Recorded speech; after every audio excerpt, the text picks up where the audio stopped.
자, 우리 제목 큰 소리로 읽습니다. 앞에 보시고요. 시작. 골방을 회복하라. 한 번 더. 골방을 회복하라.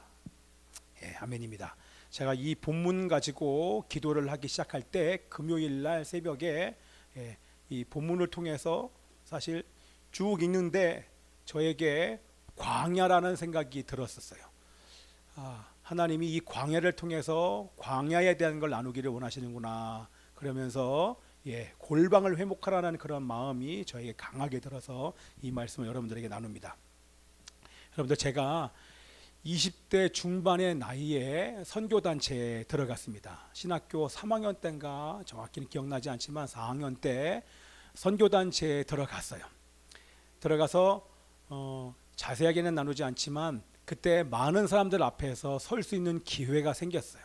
아무것도 몰랐고 CCM 찬양도 몰라서 다른 사람들은 다 외워서 찬양을 하는데 저는 몇 대마다 앞에 서서 예배를 인도하고 찬양을 하는데 사실은 처음에는 예배 인도한 것은 아니었지만 찬양 가사를 잘 몰랐었어요. 그런데 시간이 지나고 반복하다 보니까 어느덧 사람 앞에 서는 것이 자연스러워졌어요. 사람들이 인정하고 저에게 박수를 보내기 시작했어요. 그러면서 20대 나이에 20대부터 30대를 보내면서 제가 병이 들었어요. 어떤 병이 들었어요? 교만병. 제가 잘난 것이 별로 없다고 생각했었는데 사람들이 인정해 주니까, 사람들이 알아봐 주니까 길거리를 가는데 심지어는 전철을 타도 누군가가 혹시 저에게 앞에 앉아서 저를 쳐다보는 게 느껴지잖아요. 그럼 저한테 딱 와가지고 혹시, 그러면 제가 맞아요. 점점 알아보는 사람이 많은 거예요. 근데 나는 잘 모르는데 그러다 보니까 제가 사람들의 인정과 관심과 박수가 당연해지면서 교만의 눈이 멀었어요. 교만병이 걸린 사람들의 특징은 뭐냐면 자기가 얼마나 연약한지, 자기가 얼마나 큰 죄인인지가 보이지가 않아요. 이해하시죠? 내가 어떤 존재인지가, 내가 누군지를 깨닫지 못해요. 특별히 얼마나 연약한 존재인지, 얼마나 형편없는 큰 죄인인지, 주님 앞에 내놓을 수 있는 것이 죄밖에 없는 것인지를 깨닫지 못합니다. 결국에는 내가 하나님의 은혜와 하나님의 임재 없이는 결코 살 수 없는 존재라고 하는 것에 대해서 깨닫지 못하는 자가 바로 교만한 자입니다. 제가 그러한 삶을 살았어요. 그 교만과 싸우면서 그것을 뽑아내기까지가 시간이 얼마나 오래 걸렸는지 모릅니다. 하나님이 저를 어떻게 몰아가셨냐면 사람들 앞에 설 수 있는 기회를 제가 점점 잃어버리게 됐어요. 누군가를 이끌다가 누군가를 따라가는 사람으로 하나님께, 물론 그때도 제가 예배를 인도하긴 했지만 그렇게 많은 사람 앞에 설 수 있는 기회를 점점 잃어버리게 되었어요. 그리고 나서 급기야 인간의 힘으로는 감당할 수 없는 그 문제, 이렇게 표현을 하죠. 내 힘으로 감당할 수 없는 큰 문제에 맞닥뜨리고 나니까 제가 그때 뭐 했겠습니까? 하나님 앞에 매달려서 내 힘으로 하게 해결할 수 없으니까 주님께 도와달라고, 주님 좀 도와주십시오 라고 주님께 매달리면서부터 내가 어떠한 존재인지가 깨달아지는 거예요. 이해되시죠? 내 삶을 이끌어 나가는 것이 환경과 상황이 아니라 내 마음이 나를 이끌어가는 것을 그때 깨닫게 되는 거예요. 결국 내게 닥친 이 문제를 내 힘으로 해결할 수 없어 하나님 앞에 가져갔더니 우리 하나님께서 내 마음을 바꾸시면서 하나님과의 관계가 회복이 되었습니다. 하나님과의 관계가 친밀하게 회복이 되자, 그때 내가 누구인지가 깨달아지는 거예요. 내가 어떠한 존재인지, 내가 얼마나 큰 죄인인지가 그때 깨달아지면서 내가 앞으로 어떠한 삶을 살아야 되는지 하나님께서 동시에 말씀하기 시작했습니다. 그렇다고 제가 한 날 다 받은 것이 아니라 그렇게 시간을 보내는 그 과정을 통해서 내가 누구인지, 앞으로 무엇을 해야 되는지에 대해서 하나님께서 구체적으로 깨닫게 하시고 나서 제가 이 교회를 개척하게 된 것입니다. 그 전까지는 저는요, 선교사로 해외 나갈 모든 준비를 사실 다 마쳤어요. 다 마치고 이제는 파송받고 전 세계를 향해서 나가야 되는데, 특별히 무슬림 지역으로 나가려고 했었는데 해외로 나간 것이 아니라 그때 그 만남을 통하여서 하나님께서는 결국에는 이 선교하는 교회, 선교사적 교회 이것을 세우기를 바라셔서 개척해서 오늘의 제가 이르게 된 것입니다. 자, 여러분들, 자기가 누구인지 우리 이번 주 말씀에서도 나왔었잖아요. 우리 악인이면서 교만한 자는요, 자기가 누구인지 몰라요. 자기 모습을 볼 수 있는 눈이 없어요. 그렇죠? 자기를 알 수 있으려면 자기를 살펴 아는 사람이 바로 지혜로운 사람입니다. 맞지요? 자기가 어떤 존재인지를 볼 수 있는 사람이 지혜와 명철을 가진 존재인데, 인간의 노력으로는 자기가 어떠한 존재인지를 깨달을 수가 없어요. 그런데 하나님을 만나고 하나님과 친밀한 교제를 하면, 그러면 자기가 어떠한 존재인지가 깨달아지는 지혜를 받게 되는 것입니다. 네. 가져와.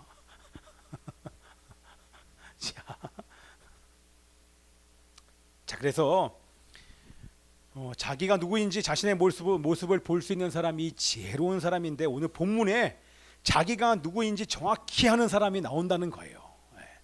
그 사람이 누굽니까? 오늘 본문의 주인공, 사실 본문의 주인공은 세례 요한이 아니죠. 그러나 이 세례 요한이 자기가 누구인지를 정확히 알았던 사람입니다. 자, 저를 보세요. 저를 잘 보셔야 돼요. 여러분, 이 세례 요한이 등장한 그 시대가 어떤 시대인지 여러분들 보셔야 돼요. 400년 동안 하나님이 말씀하지 않으셨어요. 뭐라고요? 400년 동안 말씀하지 않았어요. 그 얘기는 뭐냐면 400년 동안 이스라엘 백성들은 선지자 없이 지냈었어요. 하나님이 선지자를 통해서 말씀하셨어야 되는데 하나님이 침묵하셨습니다. 어떠한 말씀도 하지 않는 그 시대, 이스라엘 백성들이 지금 로마의 식민지가 되었어요. 로마의 식민지에 있다 보니까 너무 어려운 거예요. 너무 고통스럽다 보니까 그들의 마음 속에서 어떠한 마음이 올라와요? 그리스도 메시아를 향한 이 간절하게 기다리는 대망하는 마음이 올라온 거예요. 너무너무 기다려져요. 왜? 메시아가 와야지만 우리를 이 로마의 압제에서부터 구원해 줄 것을 알았기 때문에 정치적인 메시아를 이 유대인들이 기다리기 시작했던 것입니다. 그런데 어느 한날, 그때에 어느 한날 광야에서 누군가가 외치기 시작하는 것입니다. 회개하라, 천국이 가까웠다 라고 외치면서 회개를 명령하는 거예요. 메시아를 그렇게 간절히 기다렸던, 400년 동안 기다렸던 이 이스라엘 민족은, 특별히 로마 식민지 하에서 고통받던 이 유대인들이 회개를 외치는 이 세례 요한을 보자 하나님의 말씀을 들으면서 그들이 회개를 시작했어요. 회개하는 자들마다 회개의 세례를 베풀었어요. 다시는 그러한 죄를 짓지 말라고 하면서 회개의 세례를 막 베풀었어요. 그랬더니 이 세례 요한의 인기가 하늘을 찌를 듯이, 그 설교에 감동받는 명설교가 아닙니까? 어떤 사람이 명설교가요? 설교를 했는데 사람들이 막 회개하는 거예요. 그 사람이 명설교가 아닙니까? 그러자 이 세례 요한을 따라가는 세례 요한을 추종하는 사람들이 많아진 것입니다. 그렇죠?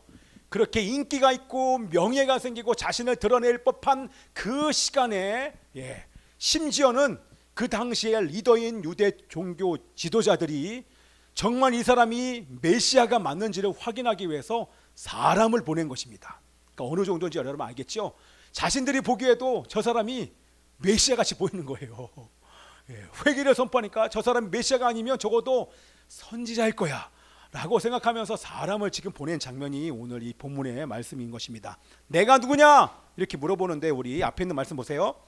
우리 19절, 20절, 23절에 있는 말씀. 자, 우리 큰 소리로, 우리 부준 형제가 있습니다. 시작.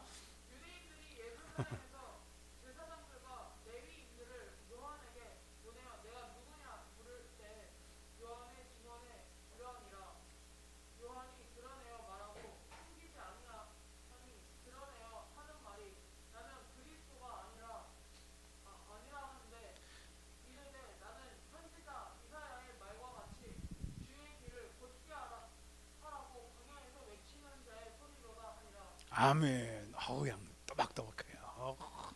다음에는 예림이. 여러분 보세요.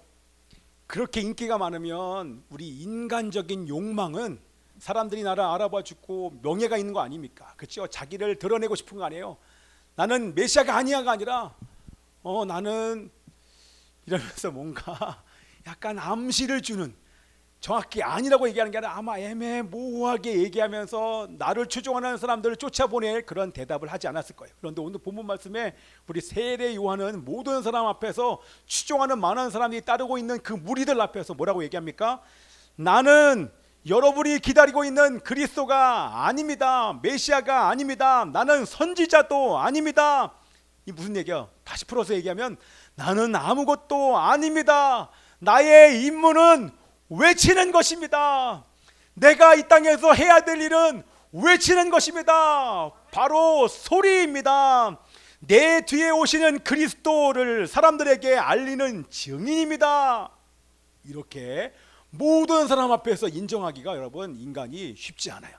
그죠? 그러나 우리 세례 요한은 공개적으로 담대하게 자기가 그리스도가 아니라 단지 내 뒤에 오시는 그분, 나는 중요한 존재가 아니에요. 나는 아무것도 아니지만 내 뒤에 오시는 분이 너무나도 중요한데 그분을 앞서서 그분 앞에서 그분을 드러내는, 그분을 알리는 나는 증인이요 외치는 것이 바로 내 임무입니다 라고 모든 사람들 앞에서 예수님을 드러냅니다. 자, 여러분 잘 들으셔야 돼요. 저를 보셔요. 네. 요한은 자기가 누구인지 정확히 알았습니다. 그렇죠? 뿐만 아니라 자기의 사명이 무엇인지 분명히 알았습니다. 정확히 자기가 누구인지, 자기의 사명이 무엇인지 분명히 우리가 세례 요한이 알았는데, 이 본문을 보면서 어떻게 이게 가능합니까?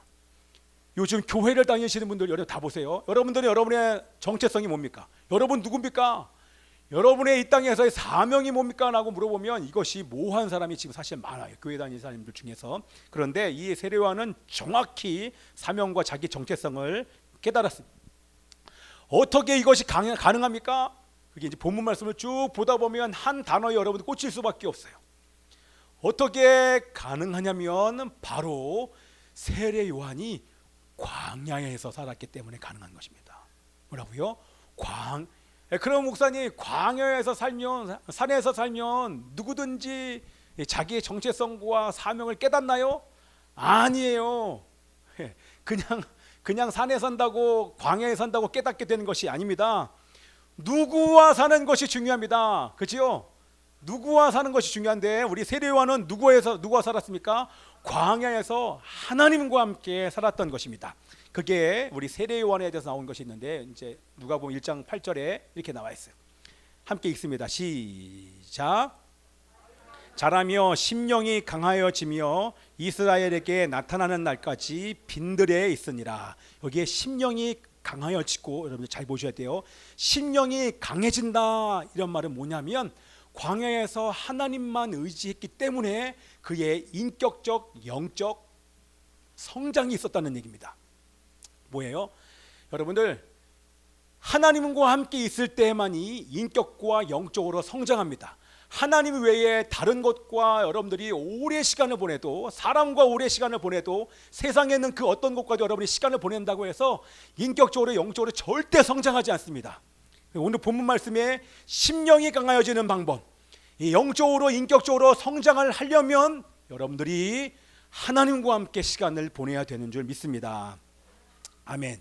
자, 그래서 인격적 영적 성장은 누구와 어디에 사는 것이 중요한데, 여러분 이 말은 뭐냐면, 자, 이게 영적인 원리를 여기서 하나 발견할 수 있는 것이 뭐라고요? 원리예요.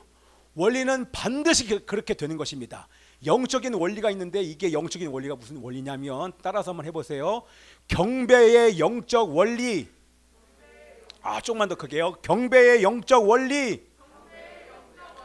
이게 뭐냐면 내가 의지하는 대상을 닮아간다는 것입니다. 이게 경배의 영적 원리예요. 자, 그러면 여러분 경배, 예배라고 하는 것의 그 원어를 보면 두 가지 단어의 합성어입니다. 경배란 앞에 있는 거 한번 읽어보세요. 시작. 어떤 존재나 대상에게 가치를 돌린다. 여기 월스라고 하는 것과 어스크라이브, 이 두 가지가 합성된 단어가 경배입니다. 다시 한번 읽어볼게요. 경배란 어떤 존재나 대상에게 가치를 돌린다. 말이 너무나 어렵죠. 사실 이걸 가지고 강의를 하면 이게 무슨 말인지 잘 몰라요. 경배란 이런 거야. 이게 바로 경배의 정의니까 이렇게 경배해야 돼. 근데 그게 뭐예요? 무슨 얘기냐면, 자, 어떤 존재나 대상에게 가치를 돌린다는 얘기는 어떤 존재가 나에게 어떤 존재가 가장 중요하냐 물어보는 것입니다. 가장 중요한 대상을 우리는 의지하게 되고 그것이 바로 경배라는 거예요. 그렇죠? 우리는요 예수님을 믿은 다음에 바뀌었어요. 세상에 있는 것들이 중요한 삶을 살았지만 이제는 예수를 믿고 난 다음에는 우리에게 있어서 가장 소중하고 중요한 분은 바로 하나님으로 바뀌었다는 것입니다. 그렇죠? 하나님이 우리의 삶에서 가장 중요해요. 예. 그런데 만약에 여러분들이요 중요한 그 하나님을 우리가 의지하면 하나님을 닮게 되는 것입니다. 그렇죠? 그래서 하나님과 친밀한 교제를 많이 나누는 사람이 하나님을 많이 닮게 되는 거예요. 그런데 정말 내 삶에서 인생에서 가장 중요한 하나님을 의지하고 하나님을 경배하지 아니하고 세상과 세상에 있는 것들을 의지하면 그 의지하는 대상을 닮아가게 된다는 것입니다. 돈이 가장 중요하면 돈을 경배하는 것입니다. 이해가 쉽지요? 세상에 있는 것들을 그 중에서 하나를 의지를 하면 여러분들이 세상을 의지하는 그것이 여러분의 경배의 대상이 된다는 얘기예요. 자, 그래서 여러분 보세요. 잘 보셔야 돼요. 세상과 세상에 있는 것들을 여러분이 경배하는 그 순간 우리는 그것을 닮아가게 돼서 세상에 있는 것처럼 바뀐다는 거예요. 어떻게 바뀌어요? 거짓말하고 폭력적이며 음란하게 된다는 것입니다. 그렇죠? 세상은 그렇잖아요. 세상에 여러분들 거짓이 판을 치잖아요. 그리고 음란하잖아요. 더럽잖아요. 그러니까 우리가 세상과 세상에 있는 것을 의지하게 되면 그 경배하는 대상을 닮아서 그 세상처럼 바꿔가기 때문에 우리 안에서 폭력성이 나타나는 것, 우리 안에 거짓이 막 드러나는 것, 예, 우리 안에서 음란이 드러나는 것, 그것은 바로 세상에 있는 것을 중요하게 생각하기 때문에 그것을 의지하기 때문에 세상처럼 바뀌는 것입니다. 그래서 성경에 115편에 나와요. 시편 115편에 우상을 만드는 자와 그것을 의지하는 자는 다 그와 같이 되리라. 우상을 만드는 자와 그것을 의지하는 자, 의지하면 의지하는 대상을 닮아간다는 것입니다. 이해되시죠? 그것이 바로 경배의 영적 원리인 거예요. 아멘. 자, 그래서 만약에 돈과 핸드폰과 세상과 음란과 사람과 재미를 여러분들 더 중요하게 생각하는 순간 그것이 여러분들의 경배의 대상이 되는 것이고 중요하게 생각하고 의지하는 대상을 닮아가게 되는 것입니다. 예. 자, 그래서 다시 돌아가면 사람을 의지하고 세상을 의지하기에 인격적으로 영적인 성장이 없다는 것입니다. 이해되시죠? 우리가 아무리 노력하고 인격적 영적 성장을 위해서 노력을 한들 세상을 의지하면 세상에 있는 것들을 의지하면 인격적 영적 성장이 있을 수 없다는 것입니다. 왜? 하나님의 지혜가 부어지지 않기 때문에. 그러나 세례 요한은 광야에서 빈들에서 하나님을 의지하고 하나님을 경배했기 때문에 그가 인격적 영적으로 성장하였다는 것입니다. 그래서 그 말씀에 뭐라고 나와요? 예, 뭐라고 나왔어요? 아까 심령이 강하여지고 광야에서 하나님을 의지하기 때문에 우리 세례 요한의 심령이 강해지는 것입니다. 자, 그런데 여러분 두 번째 중요한 게 뭐냐면 누구와 사는 것도 중요한데 두 번째도 중요해요. 누구와 사는 것도 중요한데 이게 이제 저희 새벽에 하나님께 저에게 말씀하신 거예요. 누구와 사는 것도 중요한데 어디에서 사는 것도 중요하다는 것입니다. 그렇죠? 누구와 사는 것도 중요한데 어디에서 사는 것도 중요한 거예요. 하나님과 함께 살면서 어디에서 살아야 된다? 광야에서 살아야 된다는 것입니다. 목사님, 그러면 어떻게 우리가 광야에서 삽니까? 우리 가정이 있고 집이 있는데 어떻게 광야로 가요? 어떻게 날마다 산으로 가요? 어떻게 가요? 그때 우리 예수님께서 말씀하신 것이 뭡니까? 우리 말씀 자 함께 읽겠습니다. 우리 기도하는데 이 말씀이 갑자기 저한테 생각이 나더라고요. 자 함께 읽겠습니다. 시작. 너는 기도할 때에 내 골방에 들어가 문을 닫고 은밀한 중에 계신 내 아버지께 기도하라. 은밀한 중에 보시는 내 아버지께서 갚으시리라. 예, 이게 산상수훈의 6장에 나온 말씀, 마태복음 6장에 나오는데, 자 여기 보세요. 너는 기도할 때 내 골방에 들어가 문을 닫고 기도하래요. 문을 열고 사람에게 보이려고. 이 땅의 서기관과 바리새인들은 큰 거리와 회당 어귀에 서서 기도하기를 좋아하느니라. 사람들에게 보이려고 기도하는데 너희들은 그렇게 하지 마라. 너는 골방에 들어가 문을 닫아라. 그래서 베드로도 다락방에 올라가서 기도하지 않습니까? 예수님도 새벽 미명에 한적한 곳에 가서 조용한 곳에 가서 기도하는 그 이유가, 여러분 골방이란 게 뭡니까? 아무에게도 타치받지 않은, 세상과 단절되고 사람의 어떤 이 타치를 받지 않는 그곳에 들어가서 여러분들이 기도하라는 것입니다. 그게 바로 골방인 것입니다. 그렇죠? 여러분들은 골방이 있습니까? 다락방 있어?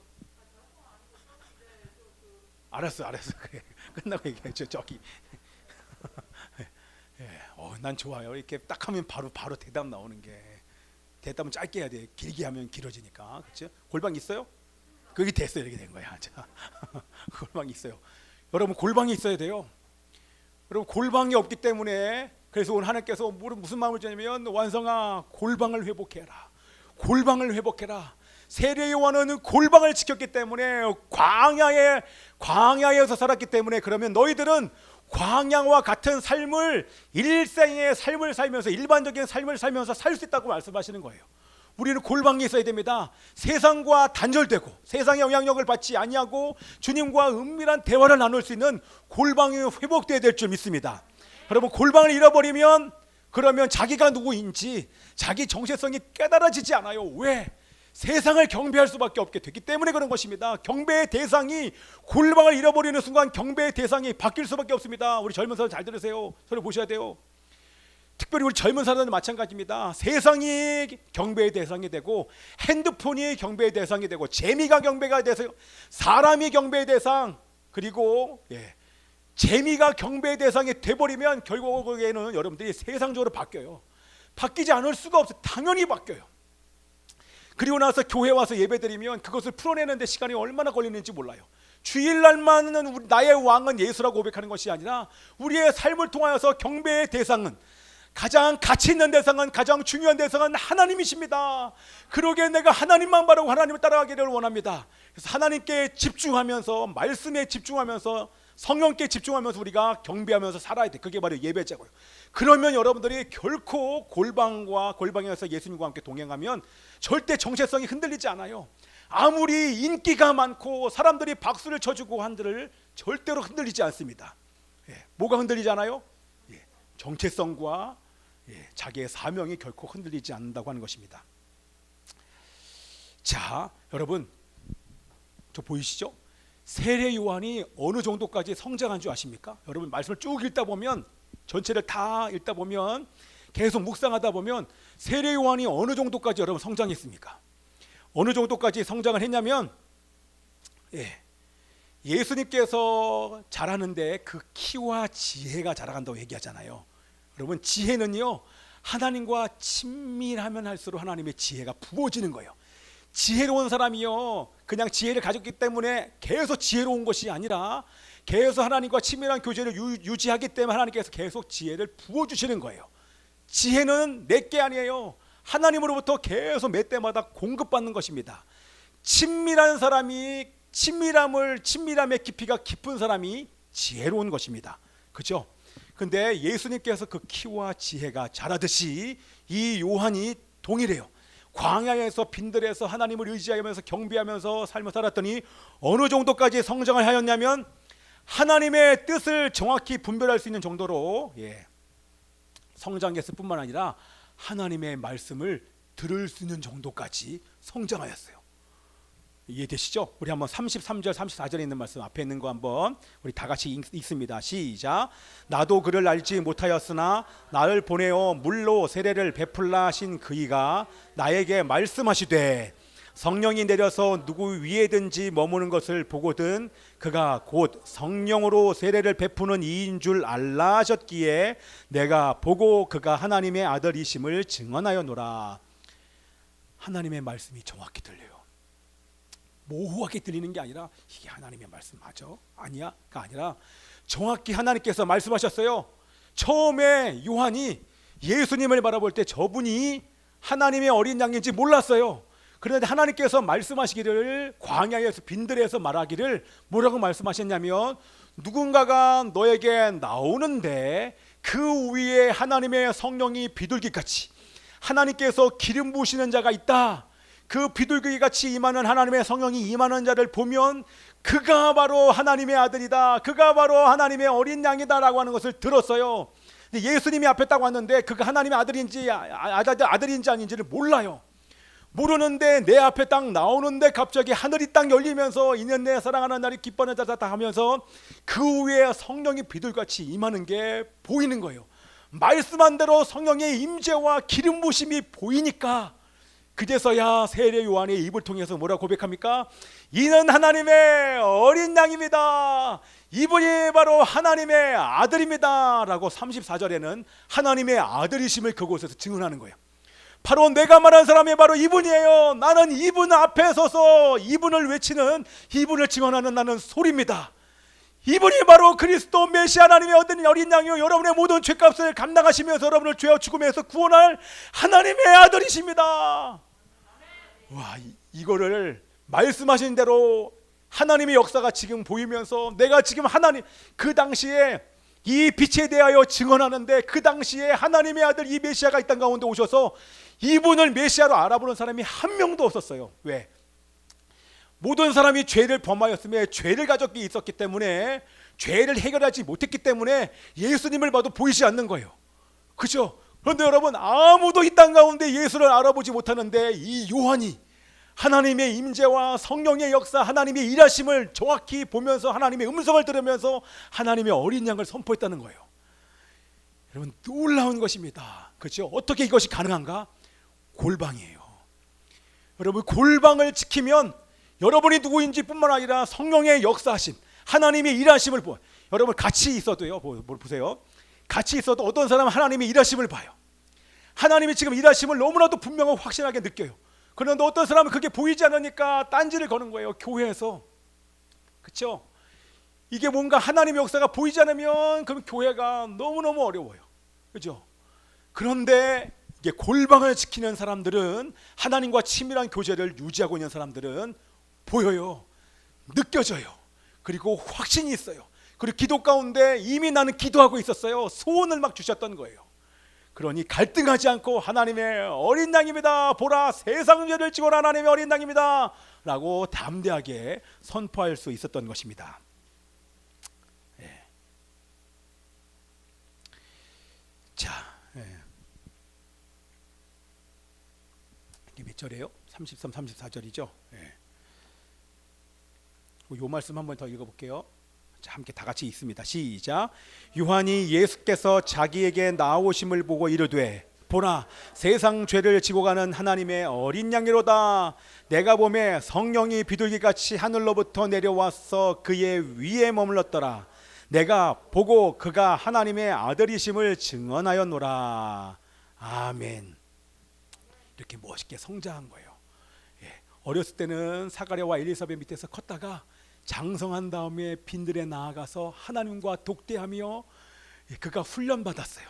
그리고 하나님의 음성을 들으면서 성령의 인도하심을 따라가는 사람이 되고 나서 하나님이 드디어 이런 놀라운 사역, 주님의 길을 예비하는 자, 너무 멋지지 않습니까? 주님의 길을 예비하는 자로 우리 세례 요한을 사용하신 것입니다. 그리고 이 말씀 들으면 여러분 안에 하나님의 성령이 여러분 뭐라고 얘기하십니까? 주님의 초림의 주님의 길을 예비한 자가 바로 세례 요한이다. 그러나 하나님의 성령이 임한 너희들은 주님의 다시 오실 길을 예비하는 자가 바로 너희들이다. 이렇게 말씀하시는 거예요. 우리는 재림을 준비하는 자요, 성령이 임한 자들마다 골방을 지키면서 우리 정체성을 분명히 알고 예수의 재림을 준비하는 자가 바로 그리스도의 신부가 바로 여러분들인 것입니다. 아멘이에요. 그럼 여러분들의 임무는 뭡니까? 할렐루야. 외치는 거예요. 똑같아요. 여러분들이 누구입니까? 여러분들은 소리예요. 여러분, 제가 소리예요. 우리가 할 것은 하나밖에 없어요. 외치는 거예요. 만나는 사람에게 뭘 외쳐요? 교회 다니십니까? 이렇게 외칩니까? 할렐루야. 교회 다닌 거 물어보지 마세요. 예수 믿으십니까? 예수 믿고 천국 갑시다. 그래서 예수 천당 불신지역에 나오게, 예수 믿으세요, 예수 믿으세요. 그리고 나서 한 번만 얘기합니까? 아니에요. 그 사람 또 만나나요? 또 가서 예수 아직도 안 믿으십니까? 계속 예수를 전하는 거예요. 그게 바로 우리들의 사명인 것입니다. 여러분, 내가 그러면 종합을 해보면 내가 누구인지, 내가 예수님의 증인이지 그 정체성과 나의 사명을 깨닫지 못하는 사람은 두 가지를 지금 잃어버린 거죠. 뭘 잃어버렸어요? 경배의 대상을 잃어버린 것입니다. 두 번째는 뭐예요? 골방을 잃어버린 것입니다.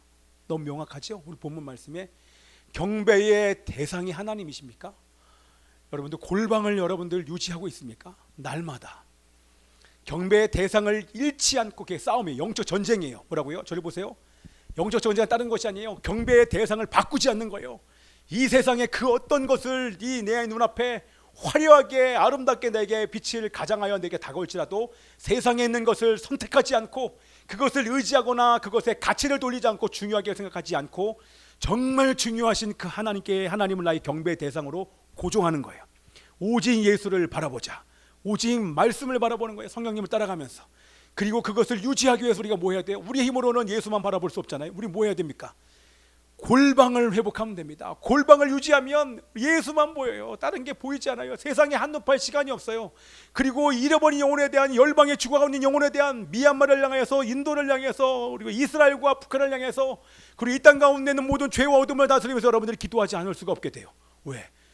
성령이 소원을 주시니까요. 아멘이죠. 그래서 우리가 바로 외치는 자의 소리인 줄 믿습니다. 예. 자, 우리 이제 기도를 하면서 반주를 해주시고요. 기도를 할 때 우리 마라나타 함께 찬양하길 원합니다. 자, 그래서 여러분 교회의 본질은 뭐다? 선교입니다. 그래서 여러분들이 오늘 예배 드린 다음에 여러분들 여기 이 예배당을 빠져나가시면서 여러분 뭐 하셔야 되냐면 여러분 선교사로 사셔야 돼요. 예, 예배자이면서 선교사로 사셔야 돼요. 자, 여러분 저를 보세요. 예배자가 누굽니까? 예배자가 바로 골방을 유지하는 자가 바로 예배자입니다. 경배의 대상을 잃어버리지 않고 골방을 지키는 자가 바로 예배자예요. 그럼 하나님은 그런 사람을 통해서 예수가 증거될 수 있는 모든 것을 공급해 주시는 줄 믿습니다. 아멘. 우리 함께 이 시간 찬양하기를 원하는데요. 제가 그것을 해놨어요. 우리 마라나타 함께 찬양하고 좀 이따가 우리 그 저부터 합시다. 교회에 일어나부터 함께 찬양하고요. 이게 다 A 코드여서 함께 찬양하는데 우리 왜 제가 기도하는데요. 저는 기도 가운데 주신 마음을 딱 전하는데 골방을 회복하라는 마음과 함께 이 교회에 일어나라 이 찬양이 막 제 입에서 터져 나오는 거예요. 일어나라 아버지의 사랑으로 일어나 만방의 주의 복음을 변방의 주의 복음을 열방의 주의 복음을 일산에서 열방까지 하나님의 복음을 증거하기 위해서 우리 함께 일어나자 이 마음이 막 드니까 제가 단기 선교 가기를 결정한 거예요. 도무지 못 참겠는 거예요. 막 가고 싶은 거예요. 그러면서 하나님 주신 마음이 때를 얻든지 못 얻든지 완성한 복음을 증거하는 거야. 지금 때를 얻지 못한 때지. 지금 복음을 증거할 때가 아닌 것처럼 보이지. 그거는 너의 생각이야. 우리 함께 우리 주님의 몸된 교회인 여러분들이요 일어납시다. 앉아서 찬양해도 돼요. 교회여 일어나라 주께서 부르시니 두려움과 실패 내려놓고 교회여 일어나 교회여 일어나라 주께서 보내시니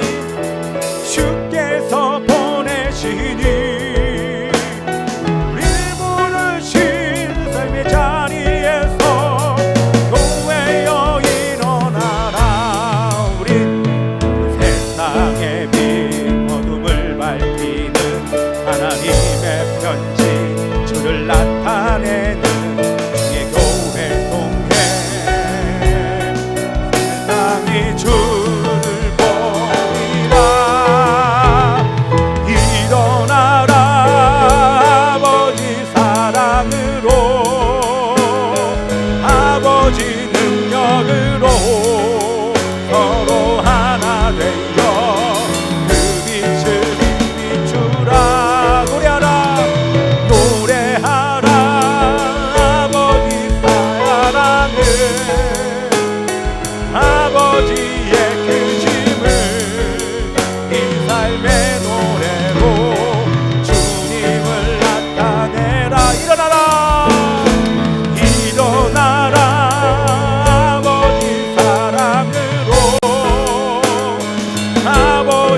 돈이나 사람이나 재미나 음란을 의지하지 않게 하여 주시고 하나님만을 의지하며 경배하게 하여 주옵소서.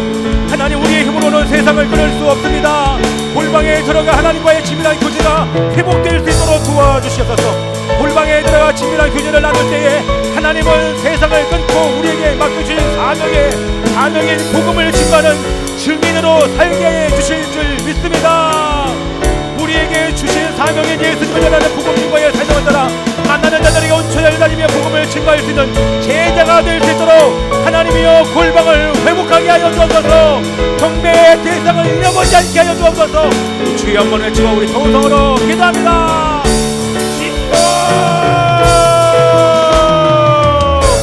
살아계신 아버지 하나님이시여, 우리 주님 다시 오실 길을 만들게 하여 주시길 원하나이다.